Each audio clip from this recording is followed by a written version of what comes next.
Bonjour à tous et bienvenue dans ce premier vrai numéro d'HypnoWhip, numéro au cours duquel je vais vous parler de ce livre, Le charlatan éthique d'Olivier Perrault. Alors pourquoi je vais vous parler de ce livre? Parce que c'est le premier livre que j'ai lu quand j'ai voulu m'intéresser à l'hypnose, en faisant quelques recherches. C'est sur celui-là que je suis tombé, et autant vous le dire tout de suite, j'ai pas regretté, parce il est très très bien. Et c'est pour ça que j'ai voulu commencer un peu cette aventure hypnotique avec ce livre-là, un peu comme avait commencé pour moi l'aventure hypnose. Alors, déjà un mot de l'auteur. Olivier Perrault, il est psychologue, psychothérapeute, il a été formé par Jean Godin, et puis ensuite il a pris Jean Godin, donc, qui est un hypno qui a amené l'hypnose ericksonienne en France. Et puis il dirigeait l'Association française de nouvelle hypnose, qui est une école d'hypnose à destination du personnel médical. Et Olivier Perrault en a pris la suite, la direction, et aujourd'hui il y est toujours. Donc c'est un livre très très complet, comme je vous le disais, qui va balayer l'hypnose d'accompagnement dans son ensemble. C'est un livre qui est bien découpé en plusieurs parties. Alors c'est un livre, donc là je l'ai en format broché, je crois qu'il n'existe que comme ça d'ailleurs. C'est un livre de 350 pages qui se lit assez facilement. Et son découpage me permet d'aller chercher un peu, une fois qu'on l'a lu une première fois, il permet d'aller chercher directement là où on a trouvé quelque chose d'intéressant. Donc il y a une partie d'intro qui répond à la question: qu'est-ce que l'hypnose? Alors je ne vais pas spoiler un peu ce qui est dit là-dedans, mais ça aborde le problème de façon très simple, avec des mots qu'on comprend. C'est pas un livre, qui se veut technique. C'est un livre qui justement va essayer de vulgariser au sens noble du terme. Il va vulgariser l'hypnose. Donc c'est vraiment le ton qui va être employé sur l'ensemble du livre. Il y a une partie historique alors au départ, je ne vous cache pas que quand j'ai commencé à la lire, je me suis trouvé j'ai trouvé ça un petit peu, comment dire, peut-être un peu lourd, mais finalement, avec le recul, et en ayant poursuivi mes recherches sur l'hypnose, je me suis aperçu de l'importance de l'histoire de l'hypnose, parce qu'en fait, on se situe aujourd'hui en 2021, mais l'hypnose, elle a derrière elle des années et des années à se fonder, à se former, à se modifier, à se réformer, et du coup, c'est très important. Et ce chapitre-là, il me sert assez régulièrement aujourd'hui pour retourner dedans en disant, bah tiens, Puységur, en fait, qu'est-ce qu'il a dit Puységur, Erickson aussi, voilà, il y a vraiment, il balaye dans cette partie-là tout ce qui se fait depuis 200 ans, quoi. Et ça, c'est vraiment très important. Et puis ensuite, on entre dans le cœur du réacteur, les fondamentaux de l'hypnose, la posture de l'hypno, et puis ensuite on parle d'induction, et puis après on va parler de travail en hypnose.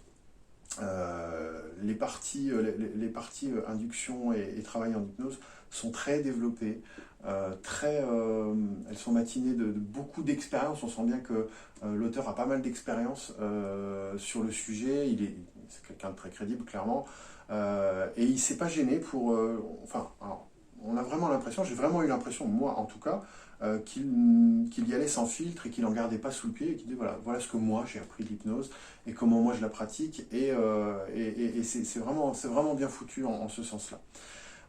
Ce que j'apprécie beaucoup aussi, c'est la différenciation qui est faite entre l'hypnose, l'état de conscience modifié, et la transe, et l'induction, pardon, et le travail en hypnose.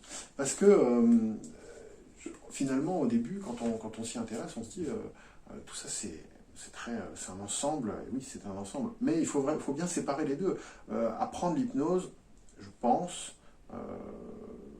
que c'est pas très compliqué.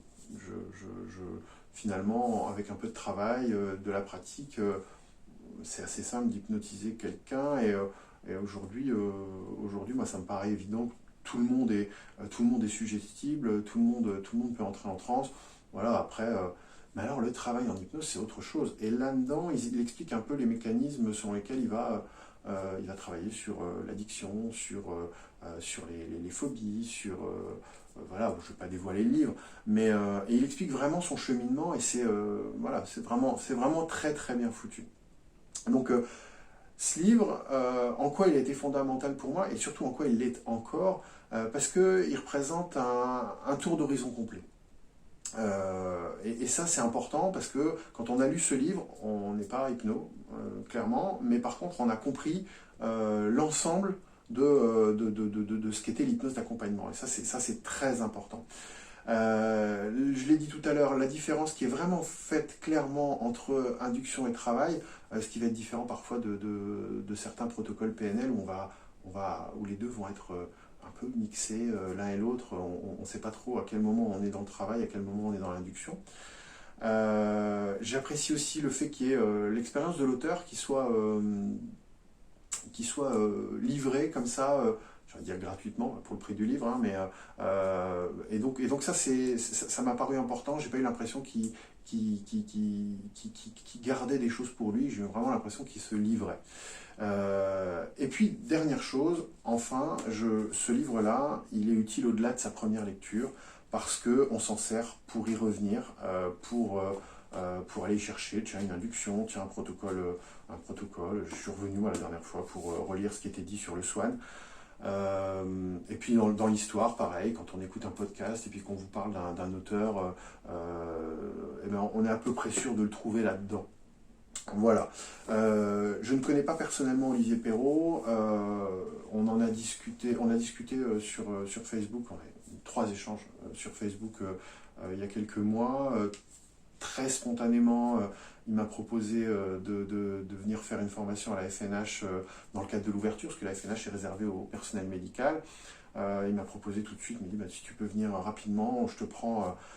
Et donc j'ai trouvé un peu dans le ton de ce qu'on avait sur le livre, j'ai trouvé qu'il était très ouvert d'esprit, un peu en rupture avec certains membres de la communauté hypno qui vont faire de leur pratique une chasse gardée. Lui, il est vraiment dans l'ouverture et il diffuse. Et voilà. En revanche, il met les bons fusibles, il explique bien le risque du travail thérapeutique, parce que encore une fois, je le répète, si on doit faire de l'hypnose, si on s'y met, on peut apprendre assez facilement l'hypnose. Quant à devenir un accompagnant, c'est autre chose. Voilà, je vous mets le lien dans la description. C'est vraiment un bouquin qu'il faut avoir lu quand on commence l'hypnose. Et je dirais même au-delà, c'est un bouquin qu'on peut avoir dans sa bibliothèque, même quand on connaît déjà,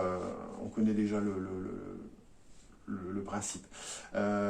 N'hésitez pas à mettre un petit pouce dans cette vidéo YouTube. Commentez, dites-moi aussi ce que vous en avez pensé si vous l'avez lu, et puis si vous le lisez plus tard, n'hésitez pas à revenir.